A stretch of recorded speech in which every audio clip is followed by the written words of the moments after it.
What's going on YouTube? Another knife review for you guys. This is of the Emerson Super Karambit. This is a 2009 version with stone wash blade. See right there. I've been wanting a Karambit for quite some time, and I've been scouring the internet for one. Obviously Emersons are pretty hard to come by in terms of the Karambits, and mainly because a lot of people consider the Emerson Karambit the best Karambit that's out there. You know, Ernest Emerson, being a martial artist and a self-defense instructor, created this Karambit, and yeah, so you know he put his own little take on the Karambit, and I kind of agree with what people's assessments are about the Karambit. I'm not a very experienced knife fighter or anything like that, so don't take my word as for anything really when it comes to fighting with knives. But yeah, I did have an opportunity to get a cutter's knife and tool Karambit that had a titanium frame lock and carbon fiber, and I kind of wish I pulled the trigger on that one, because those are pretty rare, probably just as rare as the Emerson, but you know, maybe another one will come up eventually. But the reason I guess main reason I wanted to hold out and get the Emerson was pretty much because of the weigh feature. The Karambit, I believe, is supposed to be one of the best defensive tools out there. You know, when you're holding this Karambit in reverse grip and you're punching, you're thrusting this way, or you're you're slashing this way, or if you punch, with a hammer fist and then, just move up this way and cut this way, the hawkbill shape of this blade and the security of the blade, having your finger in this little finger hole here, it just allows for a really powerful strike, a very deadly strike, and in doing any kind of defensive maneuvers and things like that, if for whatever reason this blade were to be knocked out of your hand and fall out like this or whatnot, the finger hole allows you to do kind of spins with the blade. And I don't have enough room here in front of the camera to do anything, nor could I really do anything. If you want to watch, some people do tricks, watch Emerson's videos, they're pretty cool. Watch a guy, I think his name is Wmpyr or something like that, Wmpyr or something like that. And he's got some instructional videos on how to use a Karambit properly. I'm not going to even assume or presume that I can do it the right way, but it was a knife that I really wanted to have in my I guess my collection, and as a defensive type of blade. I think it's even much more effective than an Emerson blade. And you sacrifice I have my other Emersons out here, and you sacrifice reach for sure when it comes to the Karambit because of the hawkbill, because of the curve.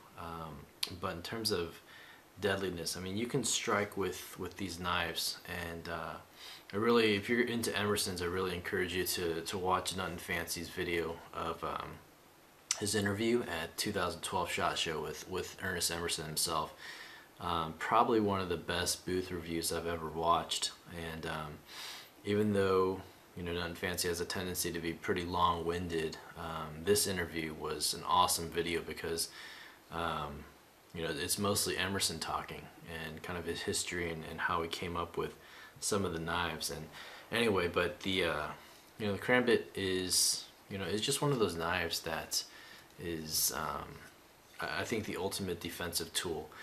This being the Super Karambit is, it's much larger than the Combat Karambit that Emerson also offers. The Combat Karambit comes in with a 2.6 inch blade and overall length at 6.8 inches, and the Super Karambit, this one, comes in a 3.4 inch blade and overall length is 8.375 inches. So you can tell that it matches up.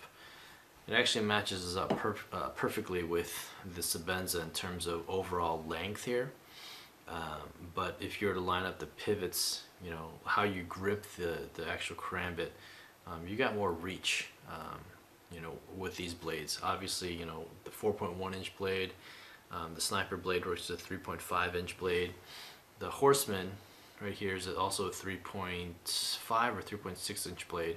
But you can see how the reach extends past the curvature of this blade here. So if you're doing thrust cuts, you know, then, you know, these straight blades, you know, this gypsy jack would be the way to go. If you're kind of hacking at something or swinging at something, you know, then these blades, straight blades, are good slashers.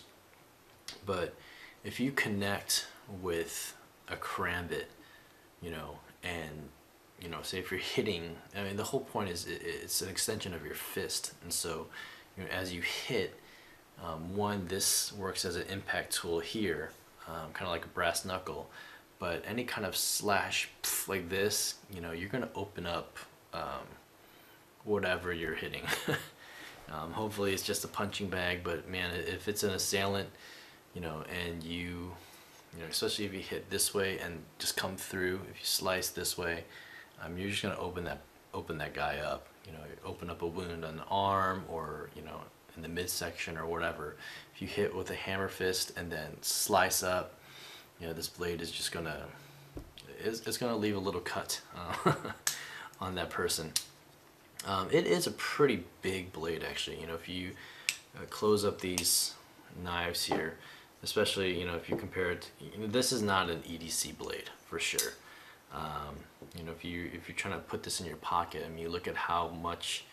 It's actually surprising. I thought it was going to be a little bit thinner. Maybe the combat karambit would be a little better as an EDC or something, and not even EDC because the, you know, the curvature of the blade. But you know, even though I think it'll fit in the pocket just fine, you know, if you think about how it's gonna ride in your pocket, it's got this ring, and it just screams out karambit, you know. And the whole point, you know, is for you to put your finger. I'd actually probably, you know, if you can pull it out this way and wave it out as you're pulling out, then you can just twirl it this way, and then bam, you're like ready to go. So yeah, it's a really cool knife. This ring, you know, you can do all kinds of tricks, you know, with it, and twirl it, and, you know, all kinds of stuff. And I suck at this, and I would, you know, really enjoy doing some kind of martial arts class that teaches how to use the karambit properly. And I'm glad I have Emerson, you know, to take with me if that were the case. So yeah, other than that, you know, standard Emerson stuff, you know, 154 cm, titanium locking liner, G10, all that kind of stuff. So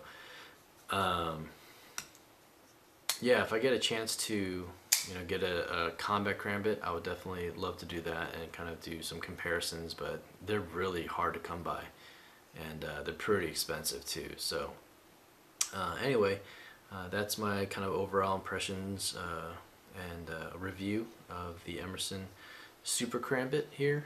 And yeah, just let me know what you guys think. You know, here, you know, with all these, I brought all these knives outside of the Sebenza because these are really all the or more of the tactical blades. All my Emersons, I have a couple of other Emersons, but here's my Mini 15, here's my CQC 8, and my CQC 13 right here. But you know, Sniper Blade Works is supposed to be a fighting knife, you know, with this hammer or pistol grip. You know, if you're hacking this way or that way, you know, or stabbing, you know, it's got this, it's really good for stabbing motions. But again, when you're talking about a karambit, the way it's, just the way it hugs your hand, you know, with this ring around, it's just a, I don't know, the first time I opened it up and started twirling it and stuff like that, it was a pretty amazing feeling, just to, you know, to be able to do this with a knife and have all kinds of security with it. So anyway, those are my thoughts. Let me know what you guys think down below. This way. All right, and thanks for watching. You guys take care. Bye.